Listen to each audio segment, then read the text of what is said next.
Olá, turma, bem-vindos à aula dessa semana. Esse bimestre a gente vai falar sobre arte visual e vamos falar aí sobre fotografia, né? Vimos pinturas, vimos sobre dança, vimos sobre teatro, vimos sobre modernismo e agora chegou a hora da gente falar, né, sobre arte visual e falar sobre a fotografia. Porque todo esse período que nós vimos, do modernismo até a arte, né, contemporânea, nós vimos que várias coisas surgem de novidade, né? E na arte visual, por que não falar da fotografia, que já está presente desde o final do século XIX e vai se tornar aí um elemento da arte muito presente atualmente, né? Mas que muita gente acha que ou é ou não é fotografia.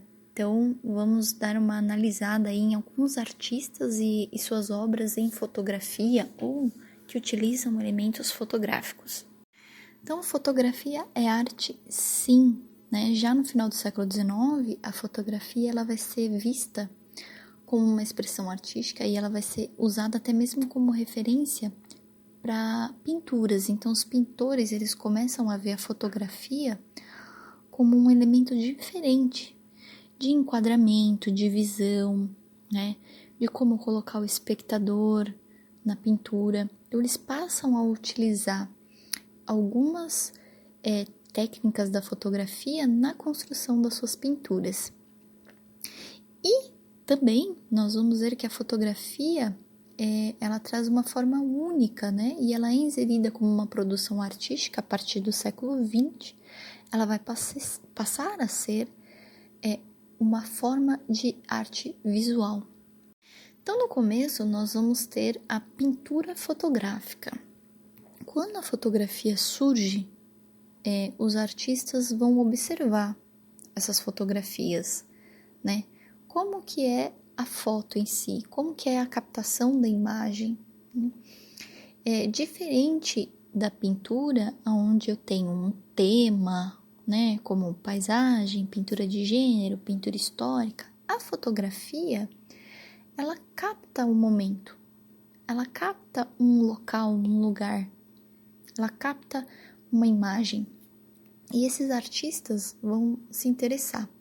Então, por exemplo, Claude Monet, que foi um pintor do impressionismo, já ali no final do século XIX, por volta de 1850, 60, 70, ele começa a fazer suas pinturas inspirados no recurso da visão fotográfica, que é a questão do enquadramento. Então, se a gente olhar essa pintura do Monet, ele utiliza como base uma fotografia das ruas de Paris, né, para criar essa pintura. Então, ele faz essa visão do alto, né, de longe, e essas pessoas pequenininhas. Então, é muito interessante porque se a gente não tivesse esse efeito da pintura, poderia dizer que seria uma fotografia. Outro artista, como Cézanne, por exemplo, também do final do século XIX, eles vão projetar o olhar fotográfico para a pintura, né?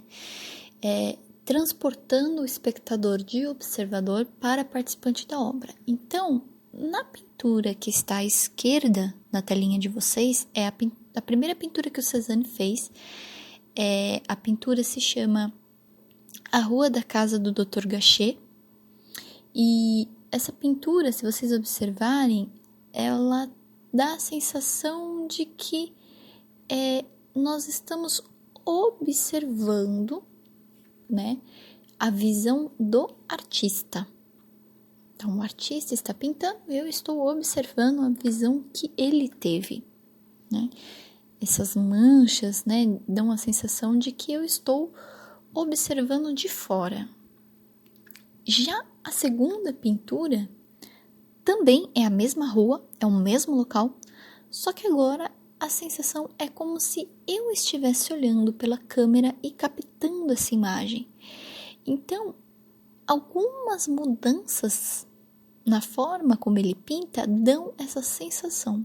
A primeira, eu sou o observador, eu observo o lugar de um segundo ponto de vista, né? Então, estou observando através do olhar do artista. E na segunda pintura, é a sensação de que eu estou olhando com o meu olhar. Então, eu estou captando com a minha câmera fotográfica, que são os meus olhos, né? Então, apesar da gente falar, não tem nada a ver, mas sim, se vocês repararem bem, essa é a intenção do artista na segunda pintura, é fazer com que nós sejamos transportados para dentro da cena e não mais observador de fora. Ainda no século XIX, surge a bendita pergunta: é pintura ou é fotografia? Alguns artistas, eles vão adotar algumas técnicas usando fotografia para simular cenas de pintura. Então, essa pintura que nós estamos vendo é uma pintura onde o artista ele usou várias reproduções de fotografia. Ele pegou os negativos e foi montando a cena. Então, são fotos, só que ele montou, usando essas reproduções, né, de negativo, montou esse cenário como se fosse a composição de uma cena. Então, ele tem, não é uma cena, se vocês observarem bem, onde as pessoas estão exatamente nessa posição, ele foi lá e fotografou. Não, na verdade não. Ele tirou a foto do fundo, depois a foto do outro homem, depois a foto da mulher, da outra moça segurando o travesseiro, da mulher sentada na cadeira, e através da sobreposição desses negativos, ele consegue esse efeito de como se fosse uma cena de pintura, né? Então, a fotografia ela se torna tão importante que alguns artistas usam a fotografia como recurso para imitar cenas de pintura. Além disso, a fotografia vai despertar nesses artistas, a partir do final do século XIX, o mesmo interesse que os impressionistas tinham pela luz, como o Monet, por exemplo. Afinal, a fotografia é lidar justamente com a luz. Então, nesse mesmo trabalho do artista, nós temos uma fotografia de uma rua de Paris, né? E percebam que o enquadramento desta cena é muito parecido com o enquadramento da pintura do Monet que nós vimos lá no comecinho.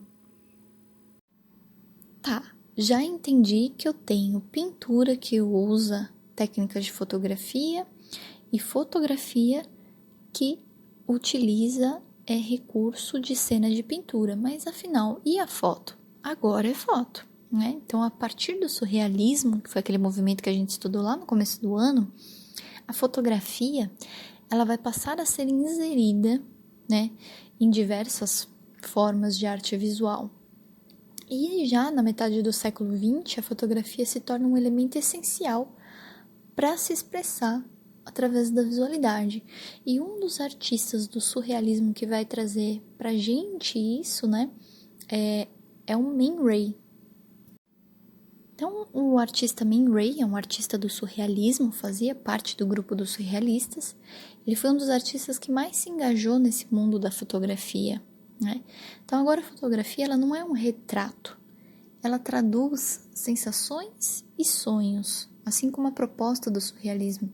Então, à esquerda, nós temos o violino de Ingres, né? Então, ele utiliza o corpo da modelo para simular o formato de um violino e faz essa fotografia, né? E na outra imagem, a gente tem aí uma fotografia meio estranha, né? Porque a gente tem a sensação de que ela está deitada sobre um suporte, mas ao mesmo tempo não dá para ver se é um suporte que ela está deitada ou se ela está apenas inclinada e o próprio corpo está para trás, né? Então, ele começa a utilizar esse recurso fotográfico para captar essa ideia da sensação do surrealismo, né? De imagens do sonho, né? Daquilo que era do inconsciente imaginário. E a fotografia passa a ser, então, um recurso utilizado pelos artistas como forma de arte visual. A partir da década de 60, então, a fotografia finalmente vira arte. Por quê? Porque agora, até os dias atuais, a fotografia ela vai adquirir um espaço dentro das exposições. Então, quando a fotografia passa a ser inserida dentro de museus, ela se torna arte. Mas não que ela já não fosse arte, mesmo não estando em exposições. Ela sempre foi. Então, ela é a arte e é registro. Ela serve tanto para criar, como as fotografias do Man Ray, por exemplo, como para registrar outras formas de arte. Então, linguagens como a performance art vão usar o recurso da fotografia para captar o momento. E a foto em si, a foto, através do olhar do fotógrafo, também passa a ser uma forma de arte. Existem várias linguagens que trabalham a fotografia. Então, por exemplo, da land art, que é a arte, né, do ambiente, né, a arte da terra, onde alguns artistas interferem no ambiente da natureza, eles criam, através de elementos da natureza, como a imagem que nós estamos vendo, né, ele criou aí um arco de pedras e ele fotografa e cria essa imagem tão legal pra gente, porque é um registro, porque com certeza essas pedras não ficaram equilibradas por muito tempo, elas caíram depois. Então ele fez a montagem das pedras, fotografou e aí criou o registro da obra, como também há manifestos fotográficos, como o do fotógrafo brasileiro Sebastião Salgado, aonde ele vai utilizar a fotografia como uma forma de falar sobre questões como miséria, pobreza, como etnias diversas, né? Nessa fotografia ele fotografou aí uma nativa de uma comunidade indígena, e aí ele traz esse olhar da criança pra gente, né? O que essa fotografia traz pra gente de sensação? Então, são propostas usadas tendo a fotografia como uma linguagem visual que permite essa liberdade criativa de utilizar a lente da câmera de uma forma mais criativa e mais livre. Bom, meus queridos, eu espero que tenham gostado aí de ver um pouquinho de como que a fotografia ela vai ser utilizada e como que ela influencia, né, na arte visual. E fiquem atentos aí para a atividade dessa semana. Não se esqueçam de fazer as anotações dessa aula. Qualquer dúvida, estamos aí. Beijos e até a próxima aula.